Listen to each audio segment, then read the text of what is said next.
kota Banyuwangi, tersembunyi sebuah desa kecil bernama Karangsari. Desa ini dikenal anggun dengan budayanya yang kental, terutama kesenian tari tradisional yang telah diwariskan turun-temurun. Di tengah desa, berdiri sebuah bangunan tua yang dulunya digunakan sebagai sanggar tari. Bangunan itu kini tak lagi digunakan dan telah dibiarkan kosong selama bertahun-tahun. Di halaman depannya, berdiri sebuah patung penari yang menjadi simbol kejayaan seni di masa lalu. Patung itu terbuat dari batu andesit, menggambarkan seorang penari wanita dengan tangan menjulang anggun. Wajahnya tersenyum tenang, dan mata yang seolah menatap siapapun yang melewatinya. Orang-orang menyebutnya Dewi Penari. Namun, senyuman patung itu justru membawa rasa ngeri bagi mereka yang tinggal di sekitarnya. Tidak ada yang berani mendekati patung itu saat malam tiba. Konon, patung itu bukan sekadar simbol, tapi penjara bagi arwah seorang penari sakti bernama Sekarwangi. Sekarwangi adalah penari istana pada masa kerajaan Blambangan. Ia begitu cantik dan lihai, namun juga dikenal angkuh.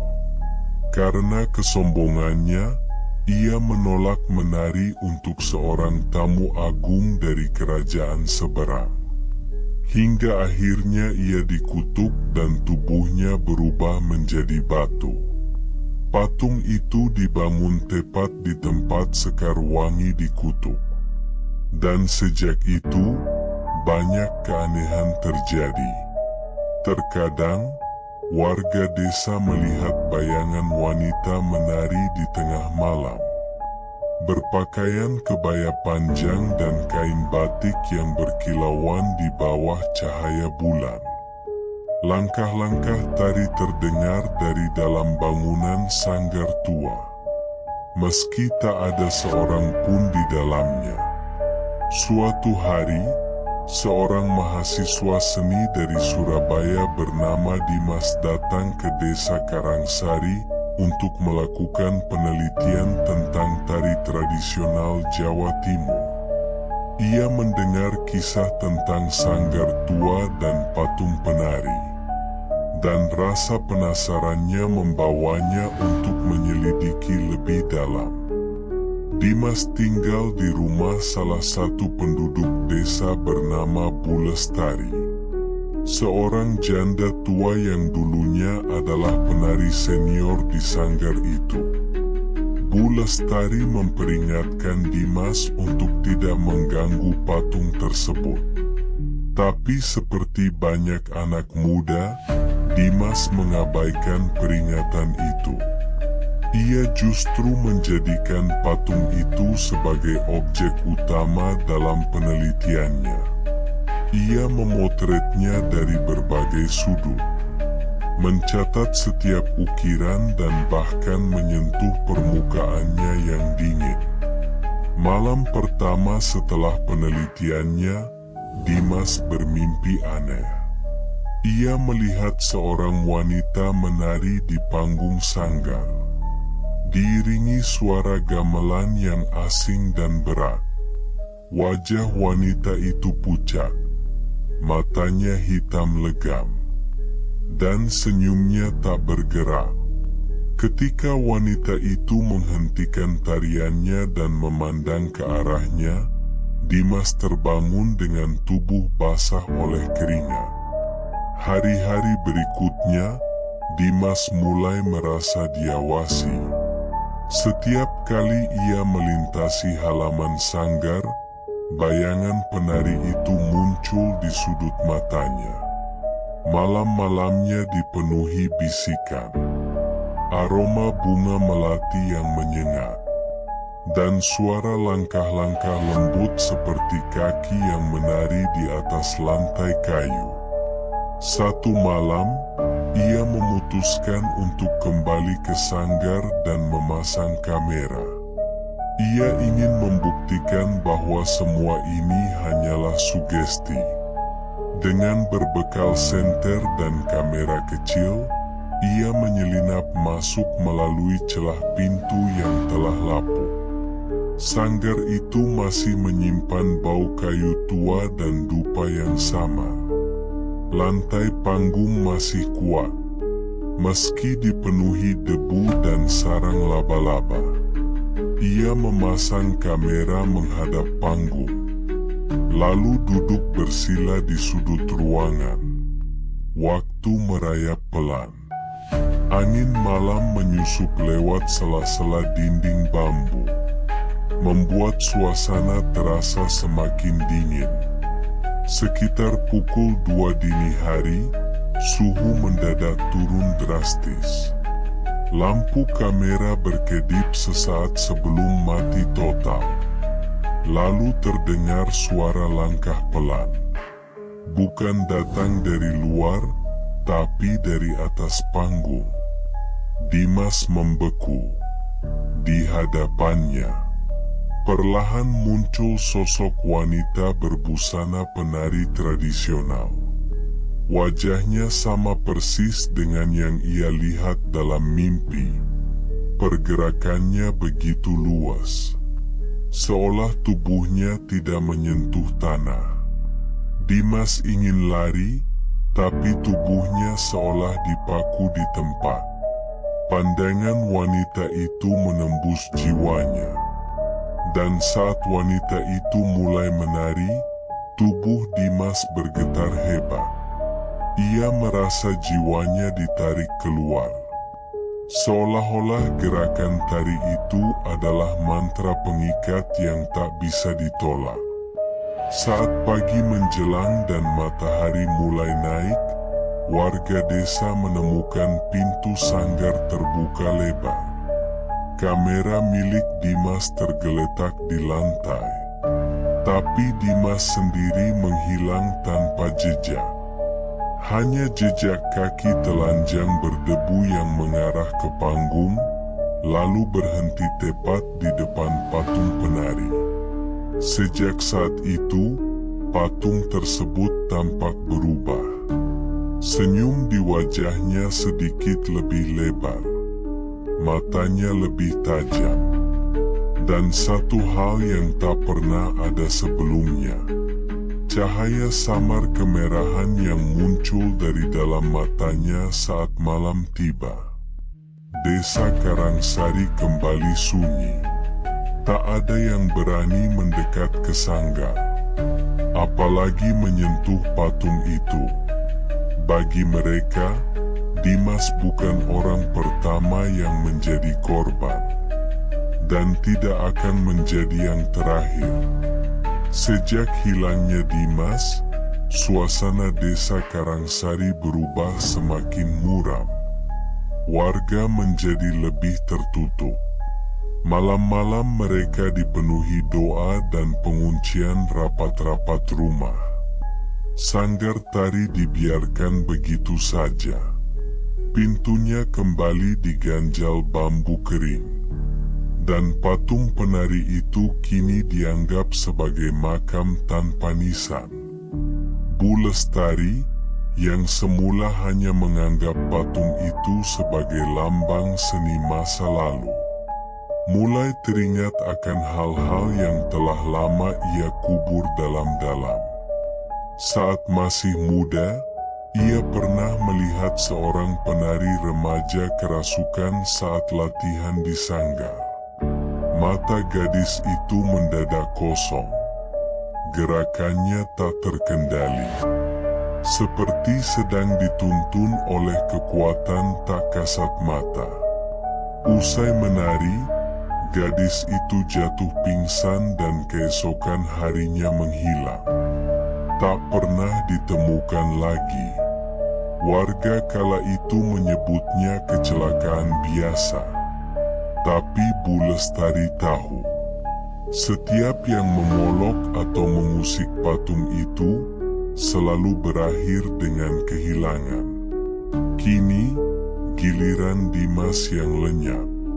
Tapi tidak hanya itu. Beberapa minggu setelah kejadian tersebut, suara gamelan mulai terdengar tiap malam dari arah sanggar. Bukan sekadar suara, namun juga aroma melati dan suara angin yang membawa bisikan-bisikan asing. Bahasa Jawa kuno yang hanya dimengerti para sesepuh. Warga tak berani mendekat. Tapi sebagian anak-anak muda desa yang keras kepala mulai penasaran. Salah satunya adalah Andra, cucu dari Pak Karto, kepala dusun Karangsari. Andra adalah pemuda cerdas, namun sombong dan penuh rasa ingin tahu. Ia tidak percaya cerita mistis. Bersama dua temannya Dodi dan Eko, Andra menyusun rencana untuk merekam aktivitas di sanggar menggunakan drone dan kamera inframerah. Mereka yakin bisa mengungkap bahwa suara-suara itu hanyalah pantulan suara binatang malam atau angin dari hutan sekitar. Pada malam Jumat, ketiganya memulai aksinya. Mereka memarkir motor jauh di luar batas sanggar, lalu menyusup melalui jalan kecil di belakang kompleks. Di sana, mereka menerbangkan drone, mengarahkan kamera ke sekitar patung penari. Saat layar monitor mulai menampilkan gambar dari udara, mereka melihat sesuatu yang aneh. Bayangan putih, berbentuk wanita penari, berdiri diam di samping patung. Mereka kira itu hanya kabut atau pantulan sinar bulan. Tapi saat drone mendekat, sosok itu mengangkat tangannya, lalu menghilang. Drone mendadak kehilangan kendali dan jatuh menukik tajam ke tanah. Tiba-tiba, angin kencang bertiup dari arah sanggar. Ranting-ranting pohon menari liar. Debu mengepul tinggi. Andra dan kawan-kawannya lari terbirit-birit. Tapi suara gamelan mengikuti mereka sepanjang jalan pulang. Dan malam itu, ketiganya mengalami mimpi yang sama. Dalam mimpi itu, mereka berada di dalam sanggar, duduk bersila di depan panggung. Di hadapan mereka, sosok penari berwajah pucat itu menari perlahan. Satu demi satu langkahnya mendekat. Wajahnya berubah-ubah. Kadang Sekar Wangi, kadang Dimas, kadang gadis-gadis yang hilang di masa lalu. Dan saat tarian mencapai puncak, tubuh mereka terkunci. Seperti boneka yang dikendalikan benang halus tak terlihat. Andra terbangun dengan leher dan tangan penuh bekas lebam seperti terikat. Eko mimisan, dan Dodi jatuh sakit tanpa sebab. Hanya satu kalimat yang terngiang di kepala mereka semua. Kalian telah melihat lebih dari yang seharusnya. Setelah kejadian itu, mereka bertiga meninggalkan desa. Keluarga mereka tak pernah membicarakan lagi soal sanggar.